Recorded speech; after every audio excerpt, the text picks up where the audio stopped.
Now, some people, listen, some people fault the Father. The Father. He's the problem. In fact, he admits he's the problem, right? Because what does he say? Help my what? Unbelief. There it is. There it is. The Father's the problem.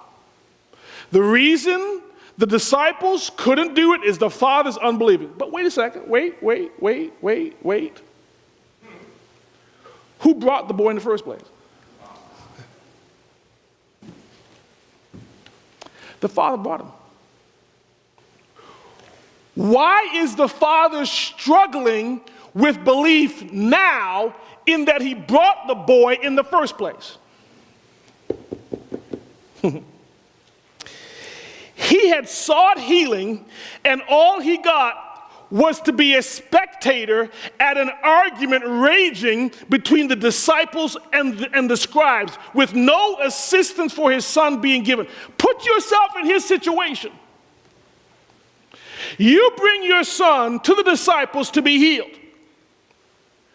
And they attempt to heal him and can't heal him. And all he sees is a fight back and forth between the scribes and the disciples, back and forth. Do you think maybe he began to, oh, maybe my situation can't be helped? Put yourself in his shoes, y'all. Brought the boy in faith, I believe absolutely did. If anybody can help him, Jesus can help him. But you get there and you see a mess.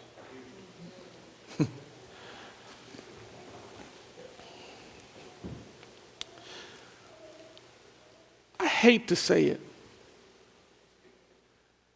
but sometimes people come to churches, they sit down in the church, and they see a mess, and they begin to wonder, maybe there's a problem with God.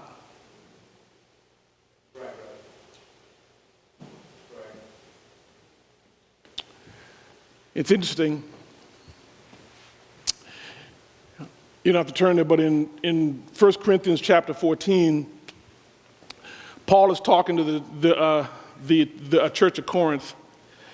And in many ways, that was kind of a crazy church. And they believed that everybody was given the gift of tongues, which is foolishness, because Paul has clearly said in 1 Corinthians chapter 12 that not everybody has the same gifts. So if everybody didn't have the same, how in the world is everybody going to speak in tongues? It's foolishness.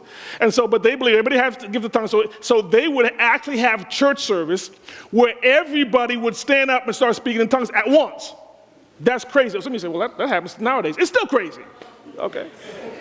So what was crazy back in the Bible is still crazy today. Okay. Crazy is crazy is crazy. Whether it's happening back in the first century or happening in the 21st century, it doesn't make any sense.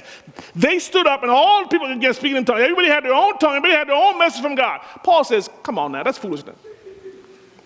When an unsaved person comes into the church and hears that, they'll think y'all are crazy, Paul said.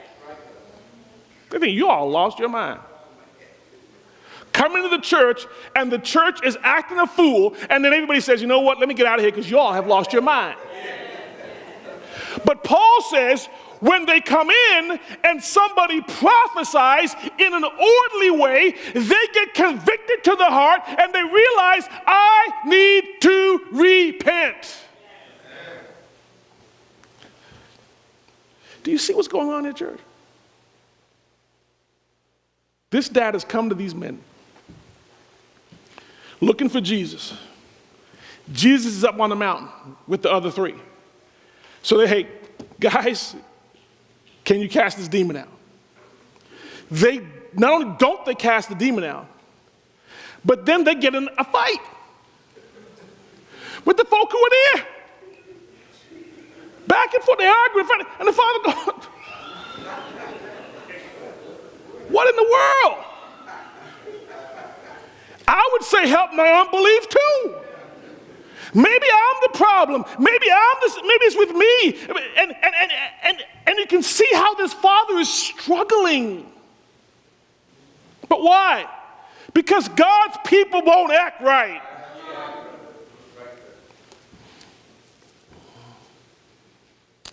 Sad, sad, sad. So the direction of Jesus' comments were weighted more heavily towards the disciples than towards anybody else. Remember, church, that this was not unusual for Jesus to say this type of thing.